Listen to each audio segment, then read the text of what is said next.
Hi, my name is Melanie Pabstel, and I'm a Program Officer with the Discovery Grants Program at NSERC.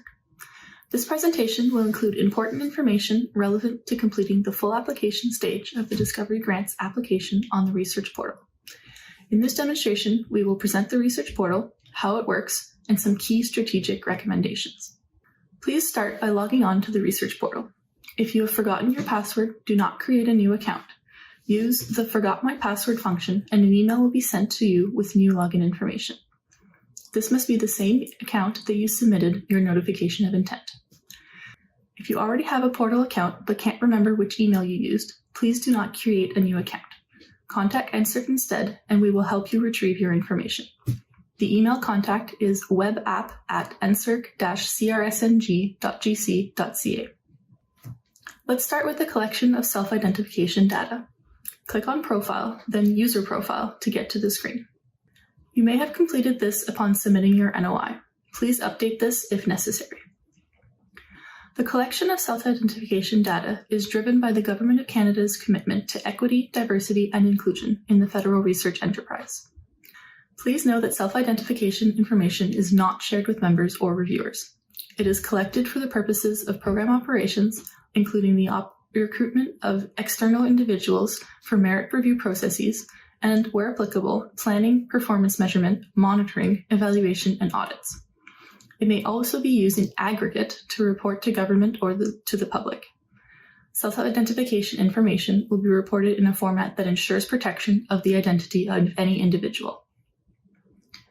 The user profile in the Research Portal has a series of questions asking your age and how you self-identify with respect to gender, Indigenous identity, status as a person with a disability, and whether you are a member of a visible minority in Canada. Applicants have the option of selecting I prefer not to answer to all questions.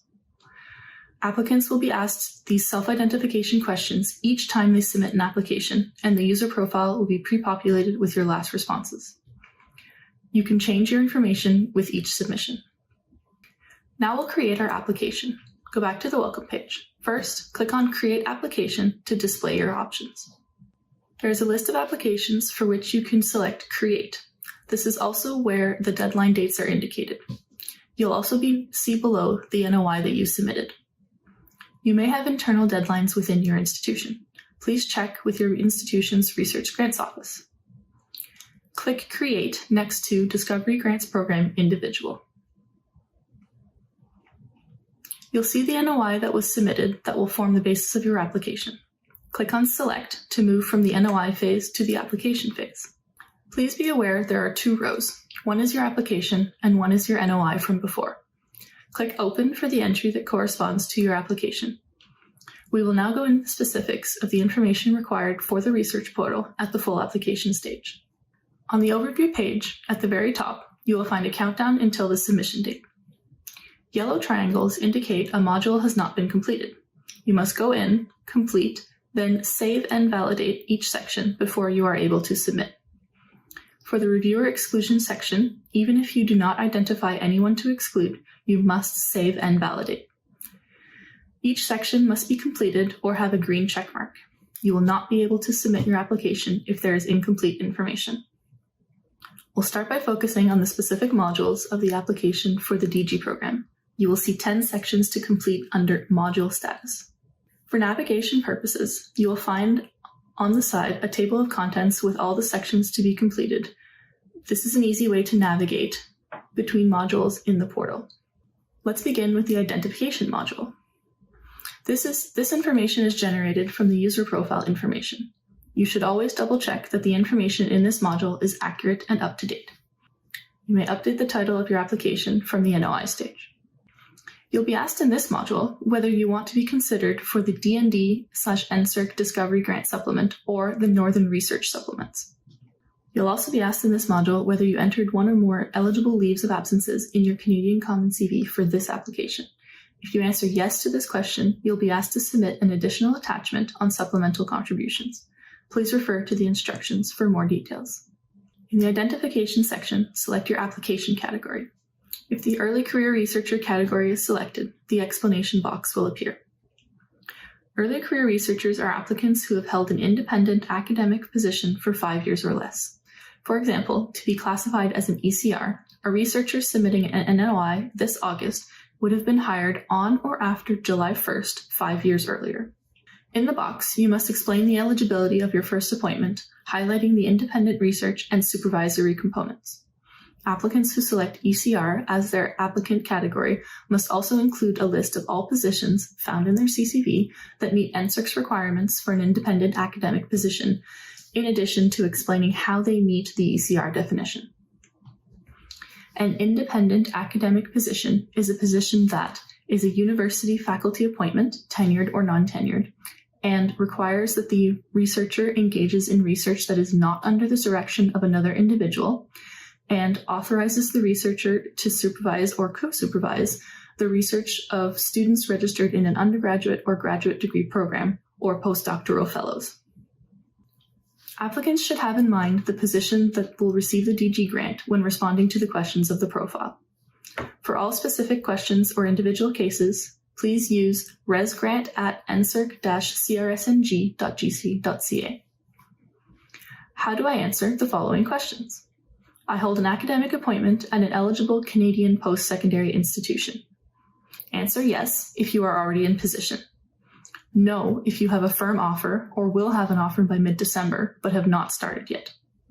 If your position is still pending approval at the time of application, it must be finalized and confirmed in writing to NSERC within 6 weeks following the application deadline.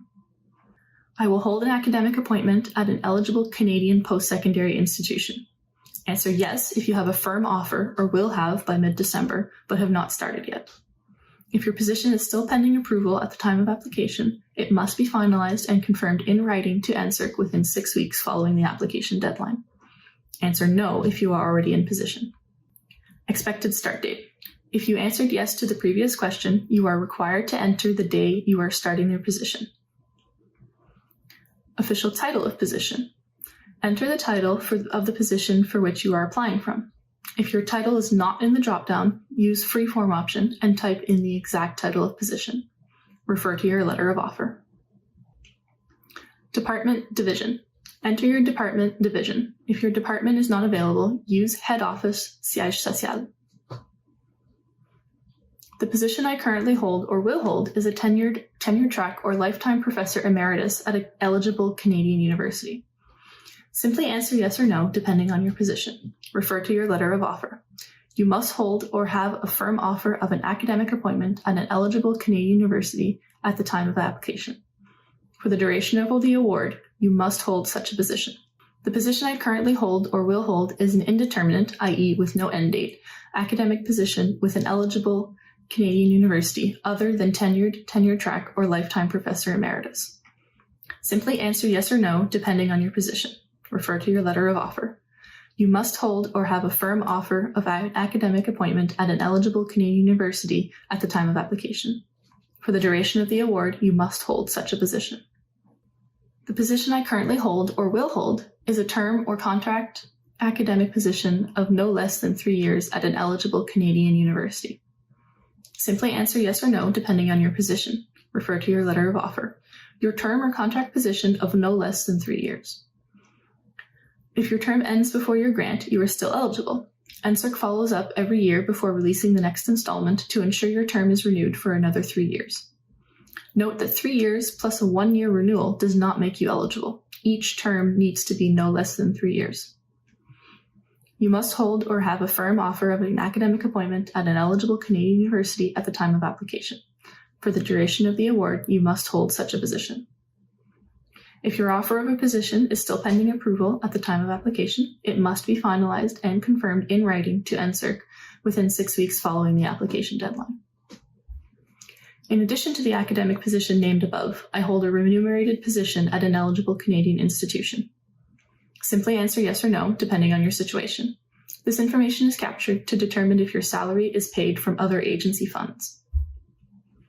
In addition to the academic position named above, I hold a position outside the university sector. Simply answer yes or no, depending on your situation. This information is captured to determine if your salary is paid from other agency funds. I hold a position outside of Canada. Simply answer yes or no, depending on your situation. You You are allowed to hold a position outside of Canada as long as your eligible position is at an eligible Canadian institution. I am enrolled in a graduate program in the natural sciences or engineering, or I hold a postdoctoral position. Simply answer yes or no depending on your situation. As per our eligibility criteria, you may not simultaneously hold an award and be enrolled in a graduate program in the natural sciences or engineering, or hold a postdoctoral fellow position in any discipline.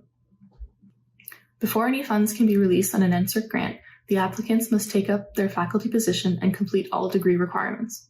For discovery grants, this can be no later than September 1st of the year of the award. Let's move on to the summary of the proposal module. The summary is intended to explain the proposal in language that the public can understand. Using simple terms, briefly describe the nature of the work to be done. Indicate why and to whom the research is important, and the anticipated outcomes, and how the research field and Canada will benefit. This plain language summary will be available to the public if your proposal is funded. A note that the shortcut Ctrl-V to paste on the research portal does not work. Instead, use the icon circled in green on this screen. A dialog box will pop up that will accept copy and paste functions. The number of remaining characters is indicated above the text box. A translated summary of your proposal can be included. Click to save and validate. Click Save and Next to proceed. Let's move on to the Proposal Expenditures module. Enter your proposed budget for the 5 years of the Discovery Grants program. Under Salaries and Benefits, select the type of students. For each type, enter the number of students to be supported. Enter the total amount required to support this type of student. For example, enter 40,000 if there are 2 master's students who receive 20,000 each. Repeat for the required years. If necessary, add a row to add a type of student. Right underneath are non-student salaries and benefits. Enter the type of non-student as necessary. Enter the number of non-students. Enter the total amount or the type of non-student. Repeat this step for the rest of the entries broken down by year. Calculate Totals button. It is important to verify the total amount requested from NSERC at the very bottom of the screen. Cannot save and next if the totals haven't been calculated. Click Save and Validate at the bottom. Click Save and Next to proceed. If there are cash contributions from industry, university, or other sources, the total amount requested from NSERC is calculated automatically by subtracting the total cash contributions from the total proposed expenditures. Let's move on to the Relationship to Other Research Support module. Please follow the instructions. Input appropriate information in the free-form box up to 12,000 characters to clearly explain funding applied for or held from other sources. For support from the Canadian Institutes of Health Research, CIHR, and/or the Social Sciences and Humanities Research Council, SSHRC, remember to upload an attachment with summary and budget pages. Let's move on to the HQP Training Plan module. In this module, describe your plans for training highly qualified personnel. Note that the character limit has increased to 9,000 characters for competition year 2021. Click Save and Validate. Click Save and Next to proceed. Let's move on to the past contributions to HQP training module. In this module, describe your past contributions to the training of highly qualified personnel. Note that the character limit has increased to 6,000 characters for competition year 2021. Click Save and Validate. Click Save and Next to proceed. Let's move on to the most significant contribution module. A limit of 9,000 characters is allowed in the text box. Describe up to 5 of your most significant contributions to research and/or to practical applications over the last 6 years. Contributions made more than 6 years ago that are having impact now, for example, exploitation of patent, inclusion in a code, etc., may be described in this section only. A contribution does not have to be a single publication or report. For example, a group of publications on a specific subject could be discussed as one contribution. You may include the full reference to your contributions in this text box or provide the appropriate reference to your NSERC CCV. Let's move on to the additional information on contributions module. A limit of 3,000 characters is allowed in the text box. You can provide an explanation for the contributions listed in your NSERC CCV. Such details may include the nature of collaborations with other researchers, the rationale or practice used for the order of authors in the publications listed, and the inclusion of students in the list of authors, your role in joint publications, the reason for selecting certain venues, journals, conferences, for publications and particular features of the venues, for example, target audiences, review procedures, the impact or potential impact of patents and technology transfer, the nature of industrially relevant R&D activities, the significance of technical reports, attestation to the nature and the significance of confidential technical and internal reports, original research reported in books or technical reports. Let's move on to the Activity Details module. In this module, you'll be asked to answer questions regarding certification requirements and environmental impact. You can consult linked acts and regulations for clarification. Depending on your answers, additional parts might need to be filled out. Select your research subject codes. Select your area of application codes. Keywords will be pre-populated from the NOI and can be modified. Click Save and Validate. Click Save and Next to proceed. Let's go back to the Welcome page. We'll show you how to upload the required attachments. Navigate to the Attachments section. Click Attach. We'll use the proposal as an example. The process is the same for all attachments. Type the title of your attachment. Click Browse to select your attachment on your computer. Find your file and select it. Click Upload to attach your file. The attachment uploaded, you can upload another file to replace the attachment if you need to make changes. Click to Back to Application Overview. We'll now show you how to upload your CCV. Let's switch over to the CCV website to obtain our CCV confirmation number. Log into your CCV, click CV, and then click Funding. Select NSERC for funding source and NSERC_researcher for CV type. Click Load. When you're done updating your CCV, click Submit at the top. Please read the consent information and click I agree. If successful, it will say that your CV has been submitted. The CCV has not been linked to your application just yet. You will see a 7-digit number generated. Please keep this number and go back to your application in the research portal. Back in the application overview page, scroll down to Canadian Common CVs attached and click Attach. You will see a blank field where you need to enter your validated CCV confirmation number. Enter your confirmation number and press Upload. The page will refresh. You will see CCV has been uploaded, and you will see the name of the file below that. You can click here to view the version that was uploaded. You should view the file to ensure the correct version was uploaded. You also have the option to delete the file and re-upload another. This can be done at any time before submitting the application through the research portal. Now if I go back to my application homepage, I will see that the CCV requirements have been completed, which is indicated by the green checkmark. Once all of these modules are complete, we strongly suggest previewing your application and CCV before submitting. When you are in your application profile, there is a button on the bottom right-hand side, Export Application to PDF. You should also export your application to PDF and save it for your records for reference. The portal is not an archive or a repository, and it is cleaned once a year. Once your application is complete and ready for submission, the Submit button will appear. For the full application, since RGO approval is required, pressing Submit will send the application to the queue of your Research Grants Office. From there, the Research Grants Officer can return the application to you or submit it to NSERC. Once it is submitted to NSERC, you cannot make changes. NSERC does not return applications for updates after submission by the RGO. This ends our presentation on the research portal. Thanks for watching.